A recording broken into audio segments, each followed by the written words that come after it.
नमस्कार। कार्यक्रम कृषि दर्शन में आप सभी किसान भाइयों का स्वागत है। किसान भाइयों, कार्यक्रम की आज की कड़ी में हम बात करेंगे कि मोटे अनाज से बने मूल्य वर्धित उत्पाद के बारे में और साथ ही साथ जानेंगे कि ड्रोन का कृषि के क्षेत्र में क्या भूमिका है। तो चलिए बिना देर किए कार्यक्रम की शुरुआत करते हैं और सबसे पहले देखते हैं कृषि समाचार।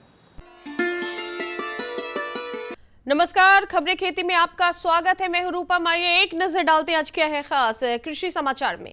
बकरी पालन का क्षेत्र में आत्मनिर्भर बनाने के उद्देश्य से चलाया जा रहा है प्रशिक्षण कार्यक्रम। बांस के सहारे करें टमाटर की खेती, बढ़ेगा उत्पादन। औषधीय गुणों से भरपूर पान की खेती आपके भी जीवन में घोल सकती है खुशियों की मिठास। मशरूम की खेती में लागत कम जबकि मुनाफा अधिक होने के कारण राज्य में इसकी खेती को लगातार प्रोत्साहित किया जा रहा है। इसके लिए सरकार की ओर से सब्सिडी मुहैया कराई जा रही है ताकि राज्य के बेरोजगार युवा इसकी खेती कर खुद का भी रोजगार सृजन करे और दूसरों को भी रोजगार मुहैया करा सके।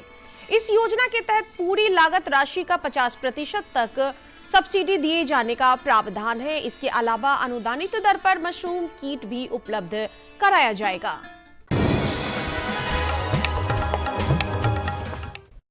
राज्य के बेरोजगार युवक युवतियों को आत्मनिर्भर बनाने के लिए ग्रामीण स्वरोजगार योजना के तहत पिछले दिनों हाजीपुर में रूटशेड संस्थान द्वारा 10 दिवसीय बकरी पालन प्रशिक्षण कार्यक्रम का आयोजन किया गया।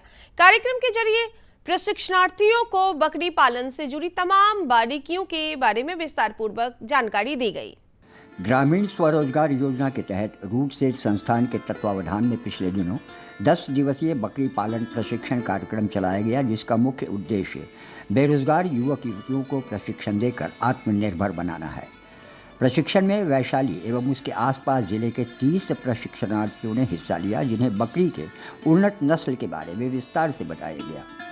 रूटशेड संस्थान द्वारा प्रशिक्षण कार्यक्रम विभिन्न चरणों में चलाया जाएगा। इस तरह के कार्यक्रम उन युवाओं के लिए सुअवसर है जो बकरी पालन को व्यवसाय के तौर पर शुरू करना चाहते हैं।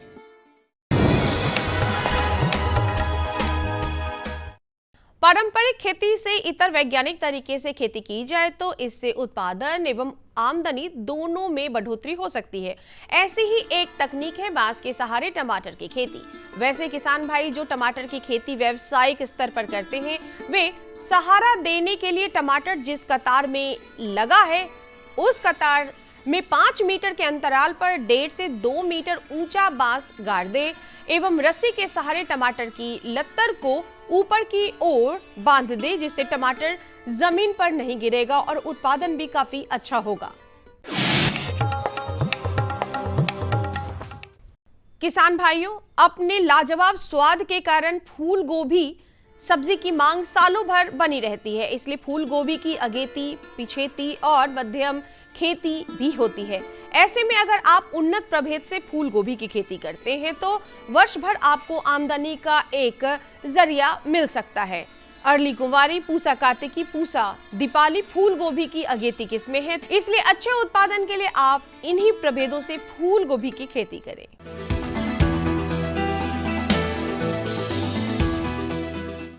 सफलता की आज की कड़ी में जुड़ रहे हैं वैशाली जिले के अंशु कुमार। अंशु कुमार अपनी पुश्तैनी जमीन पर पान की खेती कर सालाना 1.5 से 2 लाख रुपए की आमदनी कर रहे हैं। हमारे देश में पान की खेती प्राचीन काल से ही की जाती रही है। अलग अलग क्षेत्रों में इसे अलग अलग नामों से पुकारा जाता है।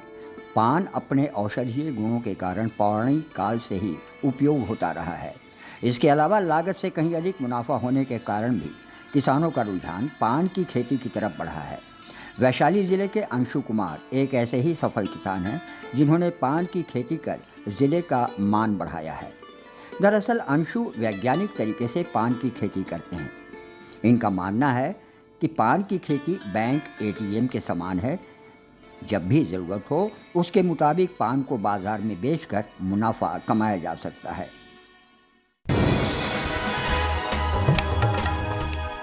अब एक नजर मंडी के ताजा भाव पर। आइए एक नज़र डालते हैं राजधानी पटना के अंटाघाट सब्जी मंडी में और जानते हैं हरी सब्जियों के ताज़ा भाव। भिंडी 2400 से 2600 रुपये प्रति क्विंटल, बैगन 3500 से 3800 रुपये प्रति क्विंटल, नेनुआ 1700 से 1800 रुपये प्रति क्विंटल, परवल 3200 से 3400 रुपये प्रति क्विंटल, जबकि कद्दू 2200 से 2600 रुपये प्रति क्विंटल। और कैसा रहेगा अगले 24 घंटे में राजधानी का तापमान, एक नजर मौसम की मिजाज पर। आसमान में आंशिक बादल छाए रहेंगे। प्रदेश में कुछ स्थानों पर छिटपुट बारिश की संभावना बनी हुई है। 12 किलोमीटर प्रति घंटे की रफ्तार से हवाएं भी चलेंगी। मौसम विज्ञान केंद्र पटना के मुताबिक पूरे प्रदेश में अधिकतम तापमान 33 डिग्री सेल्सियस जबकि न्यूनतम तापमान 27 डिग्री सेल्सियस के आसपास बने रहने की संभावना है। किसान भाइयों, अभी आप देख रहे थे कृषि समाचार। इसी के साथ यहाँ पे लेंगे एक छोटा सा विराम के बाद हम जल्द लौटेंगे। आप बने रहें हमारे साथ।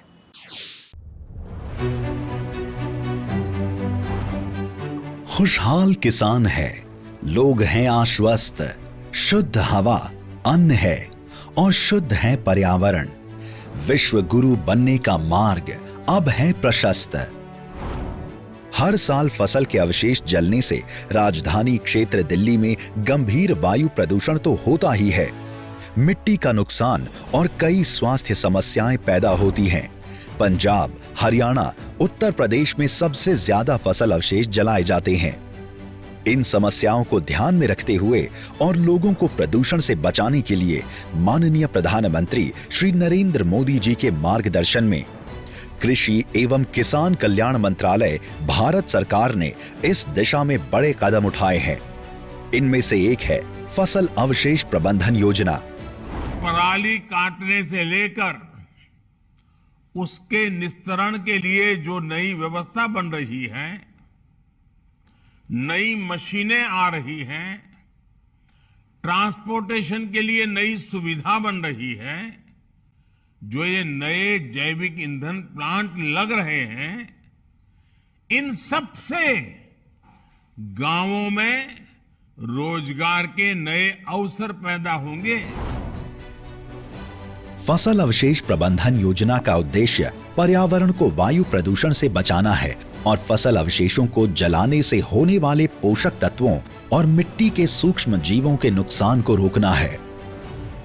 इस योजना के तहत किसानों को super strong management system, happy seeder, super seeder, smart seeder, zero till seed cum fertiliser drill, mulcher, paddy straw chopper व अन्य मशीनें उपलब्ध कराई जा रही हैं। इनके प्रयोग से कृषि सिर्फ आसान ही नहीं हो रही है, बल्कि किसान के स्वास्थ्य और आमदनी पर भी सकारात्मक असर पड़ रहा है। फसल अवशेषों का उपयोग पेपर बनाने, मशरूम उत्पादन, कंपोस्ट बनाने और ईंधन के रूप में भी होता है। धान की पराली के कुशल बाह्य स्थिति प्रबंधन को सक्षम करने के उद्देश्य से लाभार्थी या एग्रीगेटर, जिसमें किसान, ग्रामीण उद्यमी, किसानों की सहकारी समितियां, किसान उत्पादक संगठन, एफपीओ और पंचायतें शामिल हैं और धान की पराली का उपयोग करने वाले उद्योगों के द्विपक्षीय समझौते के तहत धान की पराली की आपूर्ति श्रृंखला के लिए तकनीकी वाणिज्यिक प्रायोगिक परियोजनाएं स्थापित करने के प्रावधान किए गए हैं। सरकार द्वारा परियोजना प्रस्ताव में शामिल 1.5 करोड़ रुपए तक की लागत वाली मशीनरी की पूंजीगत लागत पर 65% की दर पर वित्तीय सहायता प्रदान की जाती है। परियोजना के प्राथमिक प्रमोटर के रूप में उद्योग को परियोजना लागत का 25% अंशदान करना होगा और शेष 10% लाभार्थी या एग्रीगेटर का अंशदान होगा। फसल अवशेष प्रबंधन मशीन खरीदने के लिए 50% सब्सिडी उन किसानों को जो अकेले खेती करते हैं, 80% सब्सिडी किसान, एफपीओ और 5 पंचायतों की सहकारी समितियों को तथा पिछले 5 सालों में 3,138 करोड़ रुपए से अधिक किसानों को मशीनों पर सब्सिडी और सूचना, शिक्षा और संचार गतिविधियों के लिए जारी किए गए हैं। 8-10 ਮਿੱਤਰਾਂ ਨੇ ਇਕੱਠੇ ਹੋ ਕੇ ਆਪਣਾ ਇੱਕ ਸੈਲਫ ਹੈਲਪ ਗਰੁੱਪ ਬਣਾਇਆ ਹੋਇਆ ਆ, ਜਿਹਦੇ ਵਿੱਚ ਅਸੀਂ ਸਰਕਾਰ ਤੋਂ 80% ਸਬਸਿਡੀ ਤੇ ਮਸ਼ੀਨਰੀ ਹੈ ਜਿਹੜੀ ਉਹ ਲਿੱਤੀ ਹੋਈ ਹੈ। भारतीय कृषि अनुसंधान परिषद भी इस दिशा में पूरी मेहनत और लगन से काम कर रहा है। उनके द्वारा तैयार किया गया पूसा बायो डीकंपोजर एक ऐसा छोटा कैप्सूल है जो फसल अवशेषों को लाभदायक कृषि अपशिष्ट खाद में बदल देता है। आज ये आधुनिक कृषि यंत्रों से किसान पराली को गांठे बना के बेचता है, जिससे उसकी इनकम भी बढ़ी है और प्रदूषण होने से बचा है। सरकार फसल अवशेष प्रबंधन को लेकर पूरी प्रतिबद्धता से काम कर रही है। पिछले 5 सालों में इस योजना के लिए पंजाब को 1426, हरियाणा को 916, उत्तर प्रदेश को 713 और राष्ट्रीय राजधानी क्षेत्र दिल्ली को 6 करोड़ रुपए से अधिक तथा भारतीय कृषि अनुसंधान परिषद को किसानों के लिए सूचना, शिक्षा एवं प्रदर्शन की दिशा में 75 करोड़ रुपए से अधिक की धनराशि जारी की गई। खास बात ये कि कृषि एवं किसान कल्याण मंत्रालय भारत सरकार ने सिस्टम को और ज्यादा सुचारू रूप से चलाने वाला बनाने के लिए एक मल्टी लैंग्वेज मोबाइल ऐप भी बनाया है, जिसे फार्म्स यानी फार्म मशीनरी सॉल्यूशंस ऐप नाम दिया गया है। वो दिन दूर नहीं जब किसानों के खेत में प्रदूषण को बढ़ावा देने वाला हानिकारक धुआं नहीं होगा, स्वच्छ पर्यावरण और किसानों का आर्थिक विकास होगा। स्वस्थ कृषि, स्वच्छ पर्यावरण और अच्छे स्वास्थ्य के प्रति अपने हर संकल्प को सिद्धि तक पहुंचाने के लिए पूरी प्रतिबद्धता के साथ निरंतर फसल अवशेष प्रबंधन योजना का श्रेष्ठ नेतृत्व कर रहा है कृषि एवं किसान कल्याण मंत्रालय, भारत सरकार।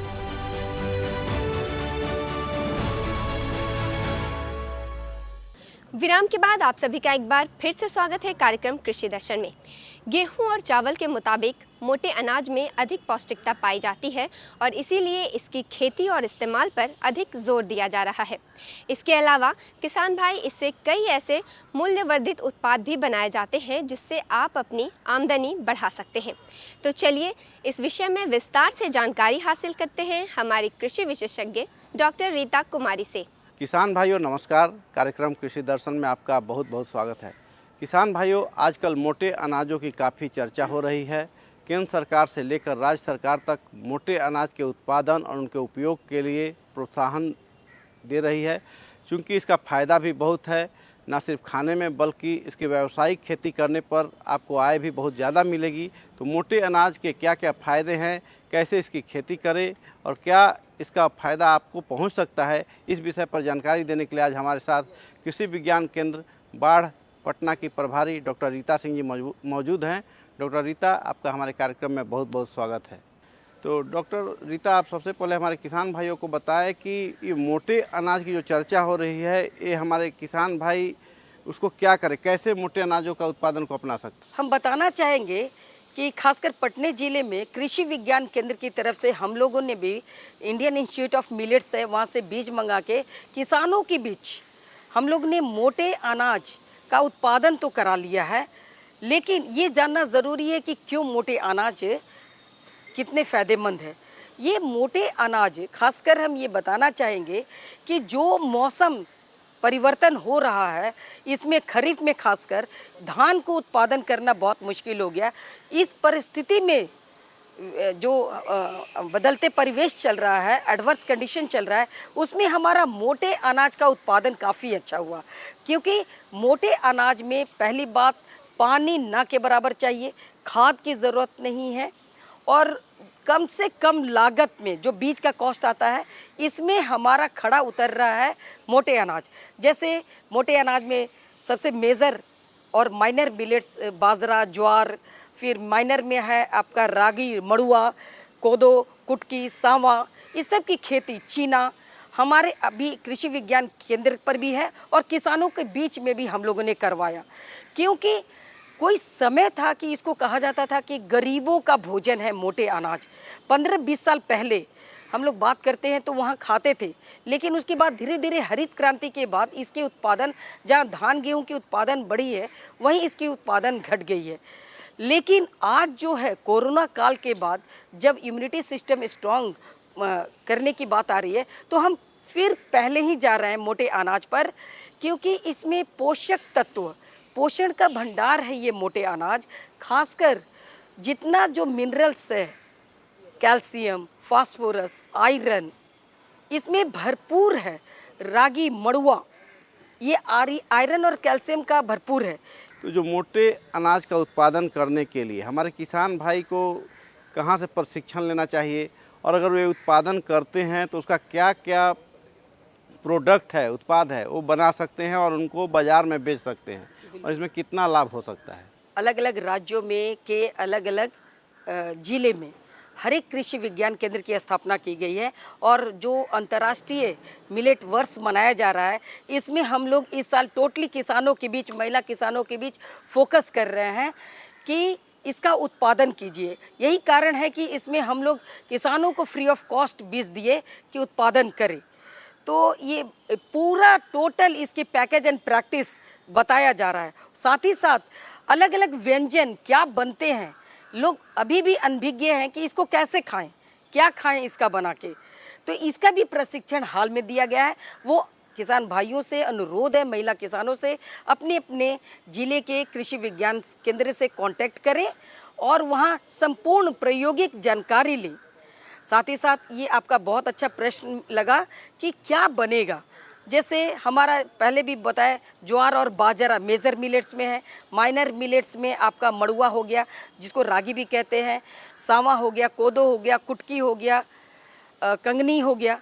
तो करना क्या है, जो हम चीज़ खा रहे हैं, रोटी खा रहे हैं, चावल खा रहे हैं, जैसे ब्रेड खा रहे हैं बना के, बिस्किट खा रहे हैं, पिज़्ज़ा खा रहे हैं, बर्गर खा रहे हैं, आजकल फास्ट फूड ये जो प्लेस ले रहा है, 70 से 30% रिप्लेस कर देना है।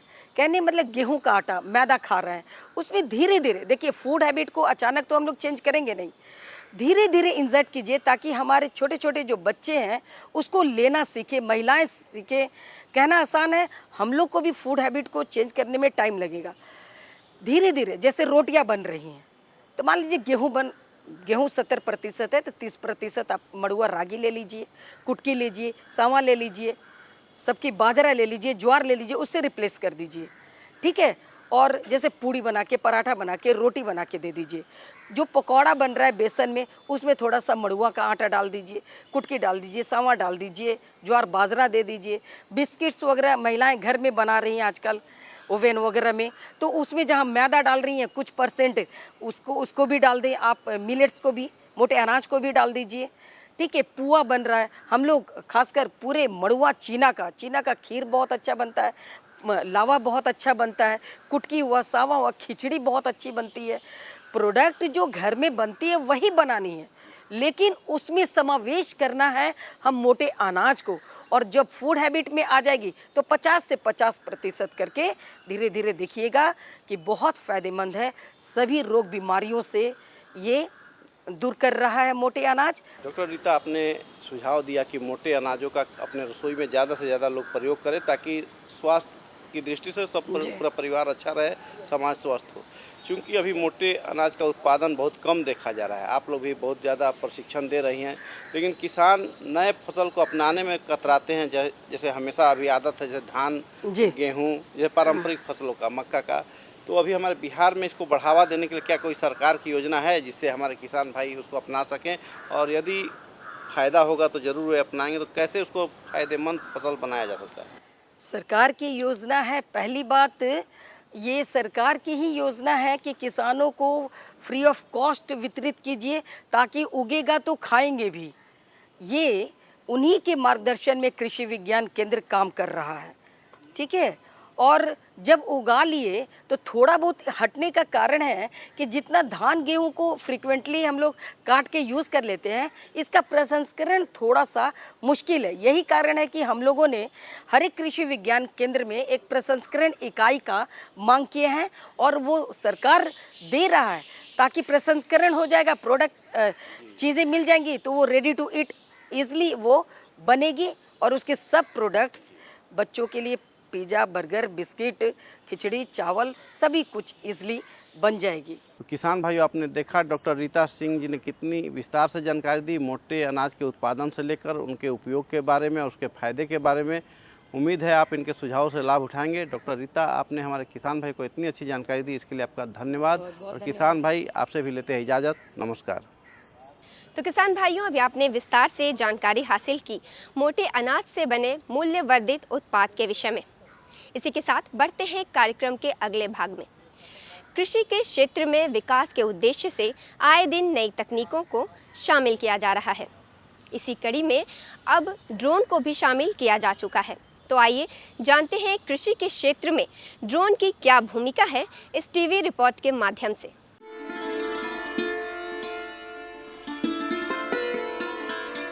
हल और बैल द्वारा खेत जुताई से भारतीय कृषि की शुरुआत होती है। इसके बाद यात्रा में एक पड़ाव ट्रैक्टर और डीजल इंजन का आता है, जिसे खेती में मशीनीकरण का आरंभ बिंदु माना जा सकता है। इतने भर से ही किसानों का समय और श्रम बचने लगा और उत्पादन में कुछ वृद्धि दिखने लगी, मगर यह वृद्धि पर्याप्त नहीं थी। खाद्यान्नों की जरूरतें बढ़ती जा रही थीं और इधर विज्ञान भी अपने अंदाज में तकनीक आधारित खेती की तैयारी में जुटा था। यथास्थिति के एक छोटे कालखंड के बाद पावर टीलर और माउंट हैरो डिस्क खेत जोतने लगे, तो रीपर ग्राइंडर फसल काटने और उसकी गठरी बनाने लगे। लेजर लैंड लेवलर से जमीन को समतल बनाए जाने लगा और ड्रीप तथा स्प्रिंकलर यंत्रों ने पानी बचाते हुए पटवन का जिम्मा उठा लिया। ये कृषि यंत्र जमीन पर जमीन से जुड़े मसले हल कर रहे थे। इसी बीच विज्ञान ने एक और छलांग लगाई। किसान ड्रोन, नवीनतम तकनीक, आगाज एक क्रांति का। ड्रोन सरहदों पर दुश्मनों पर नजर रखने के लिए बना था। अब विज्ञान ड्रोन जमीन के ऊपर से फसल के शत्रुओं पर नजर रख रहा है।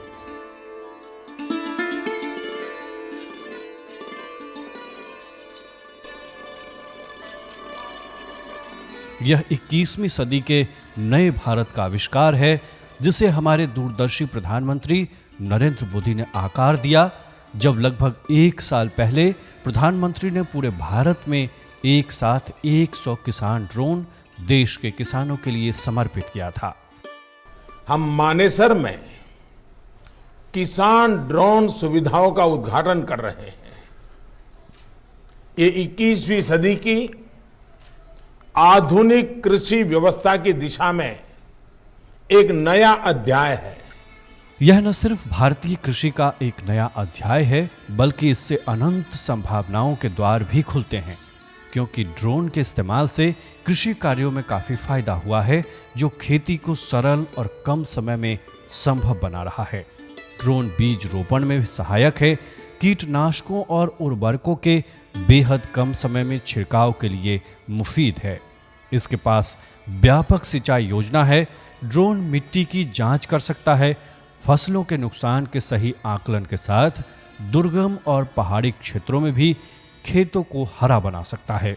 ड्रोन में मल्टी स्पेक्ट्रम इमेजिंग कैमरा और हाइपर स्पेक्ट्रम कैमरा लगाकर फसल में लगे रोग की निगरानी मुमकिन हो रही है। मल्टी स्पेक्ट्रम इमेजिंग कैमरा नंगी आंखों से न दिखने वाले नुकसान को परखकर फसल सुरक्षा को सुनिश्चित करता है। ड्रोन की मदद से खेत में जिस जगह पर छिड़काव की जितनी मात्रा चाहिए उतनी ही की जा सकती है। ग्राउंड स्पेयरिंग में कीटनाशकों का ज्यादा इस्तेमाल होने के साथ साथ यह छिड़काव करने वाले के शरीर को भी नुकसान पहुंचा सकता है, लेकिन ड्रोन से छिड़काव पूरी तरह सुरक्षित होने के साथ साथ मात्र 6 मिनट में 1 एकड़ भूमि पर छिड़काव हो जाता है।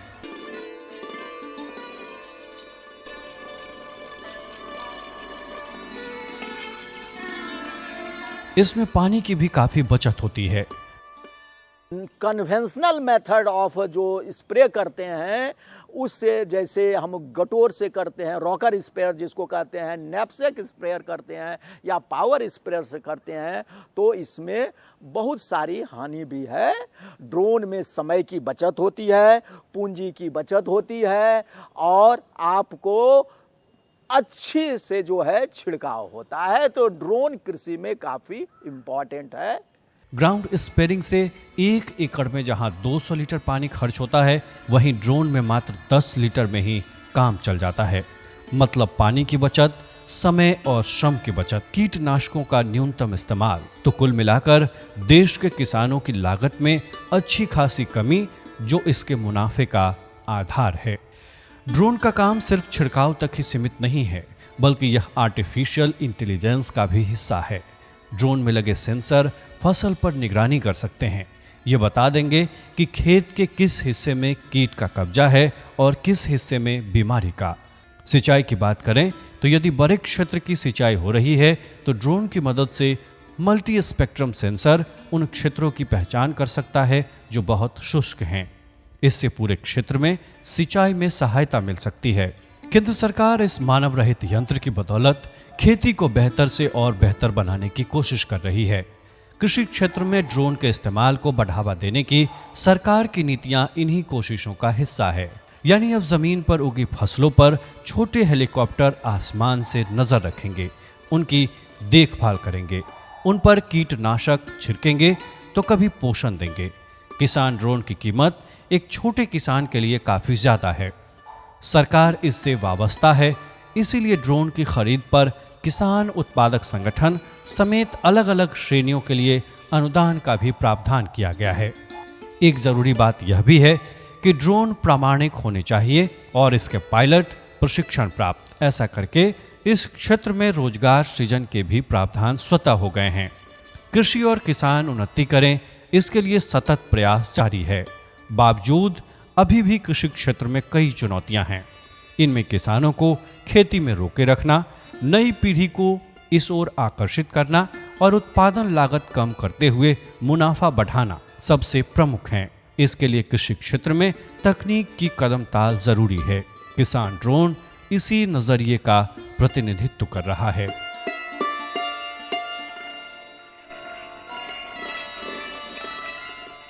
किसान भाइयों, अभी आपने इस टीवी रिपोर्ट के माध्यम से जाना कि ड्रोन की कृषि में क्या भूमिका है। उम्मीद है हमारे द्वारा दी गई आज की ये जानकारियाँ आपके लिए लाभकारी रही होंगी। अगले अंक में कृषि की कुछ और नई जानकारियाँ लेकर हम फिर से हाजिर होंगे। तब तक के लिए मुझे और हमारी कृषि दर्शन की पूरी टीम को दीजिए इजाज़त। नमस्कार।